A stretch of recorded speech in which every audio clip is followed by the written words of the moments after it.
We are here at the headquarters of the Royal Marines Reserves in Wandsworth. We have been invited especially behind the scenes here as we meet the men of 2 Raiders Troop. They are preparing for the boat race tomorrow. They will be helping out with some of the security there. So I'm here to find out exactly what they're up to today and how they're preparing. A bit of history, why this year is different from the previous years. I don't know if you're all aware, but last year there was a jumper in the water which actually stopped the race, and that caused massive confusion. This year they've actually asked if we put on more security to help the police, as a forewarning for the police if anything's going on. We are there as a deterrent. The places they've picked are the places they believe the biggest crowds will be in most vulnerable points. So you are very much in the public eye. Every craft will have 2 maritime VHF on board.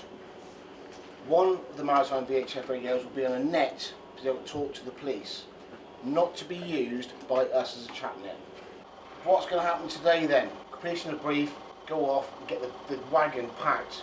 We need 7 skins, 8 engines and all the kit relevant to run 6 boats. Once that's all done, we'll then move from here to Barn Elms, about half mile up the river from the start point from Putney Bridge. We'll then build the boats, get them all squared away, get ourselves booted and spurred, and go on the water this afternoon at some point, and go up that for the race route. Right, and on the race route, we'll stop on occasion and let you know where each boat will be placed. So the Marines and myself have now made it down to Barn Elms, which was just a short drive away from their HQ. As you can see, I'm nearly all kitted up and ready to go. We're just a very short boat ride away from Putney Bridge, which is just that way. And we've also got Fulham Football Club right behind us as well. We're going to be setting up these boats now, making sure they're all ready to go, and then hopefully doing our first rehearsal. One of our smaller boats, it's an inflatable raiding craft, also known as a Zodiac. It's a rubber boat. Comes folded up, pre-packed, so it can be unrolled and inflated and stowed and carried uninflated for ease of travel. As you can see, it just unrolls. Chaps just unroll it, untie it, and then replace all the bungs and set all the valves to inflate.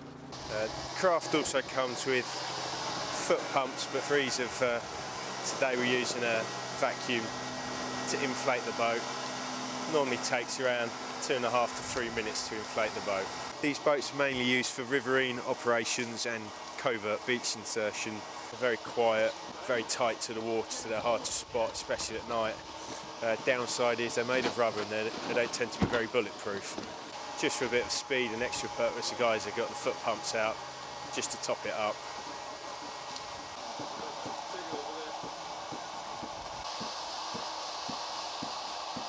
Obviously black is the colour of choice in the military for these boats. Lighter shades have been considered, but black seems to be the favourite. Once inflated, the boat's kitted out with 2 boats bags up forward, which carry spare parts, including the pumps, puncture maintenance kit, spare fuel lines, and anything to keep the boat for its running, troubleshooting, keeping it afloat. Once fully inflated, all the valves are turned, obviously to keep all the air in. The tubes are all sectioned, so should you get a puncture or some damage to any part of the boat, only one part of the boat would deflate, not the whole thing. It's quite important to make sure these valves are all changed once inflated, so that keeps the boat afloat. As you can see, paddles are put on in case of engine failure, but the paddles are rarely used as the engine tick over on these is so quiet that it's more efficient just to use the engine than the paddles, but they're on there for emergencies. Once inflated, it's still a 4-man lift. Lift it over,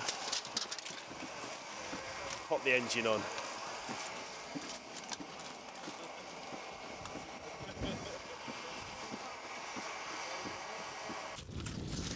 So this is the engine fitting onto the back of the Zodiac. It's a 50 horsepower petrol engine. Gives the craft a top speed of around 25 to 28 knots in nice flat calm conditions. Slightly reduced today because we've got prop guard on, should anyone be close in the water close to the engine. It gives them a bit of protection, but unfortunately it just reduces the speed down a fraction.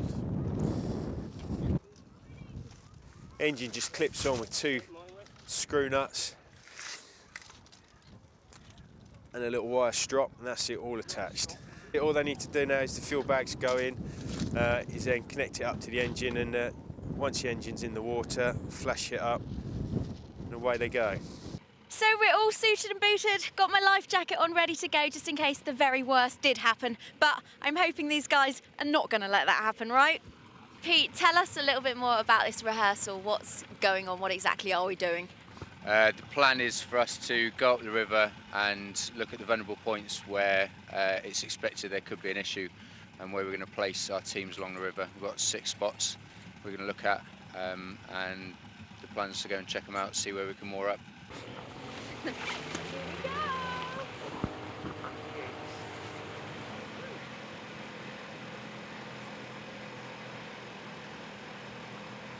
Now, in the briefing this morning, they said 7 knots, I think, was the fastest you could do. How quick are we going now? This is roughly 7 knots, I would say, yeah.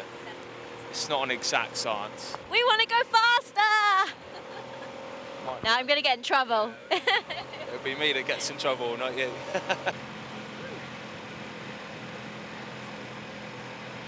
We've been given rough areas where there's going to be quite large crowds. So we're going to recce routes and find a decent place where we can tie up tomorrow and just keep an eye on things from there. So all in all today, how long will you be out on the river? Probably 2 to 3 hours, I reckon, and then that'll probably be us. We'll deservice the boats, and then maybe another debriefing, and then get ready for tomorrow. Putney Pier? I imagine it will be a lot busier tomorrow than it is right now, though. Expect the bridge and all the banks around here to be have a lot of spectators on. Might be a bit less this year due to the weather, but I bet it feels quite liberating, though, to be on the boat where there's so much space around you and you see everyone gathered up so tight.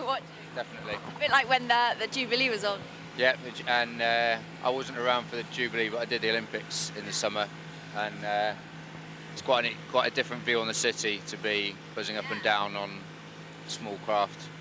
It must be quite a good feeling, I imagine, and having everyone kind of watching. Yeah, quite a good, efficient way to get around the city as well. A lot quicker than getting stuck in the traffic.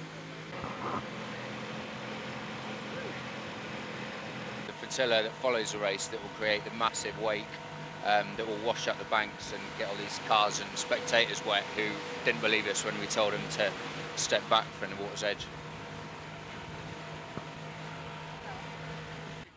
Well, I've had a great day on the water here, watching some of the preparations go into the security for tomorrow's boat race with our Marines. Thank you so much, guys, for letting me come on board and have some fun on the boat. What's left to say? Well, we'll just have to wait and see what happens tomorrow, but it's going to be a good day, I'm sure. You've been watching South West London TV. I'm Laura Cornelius.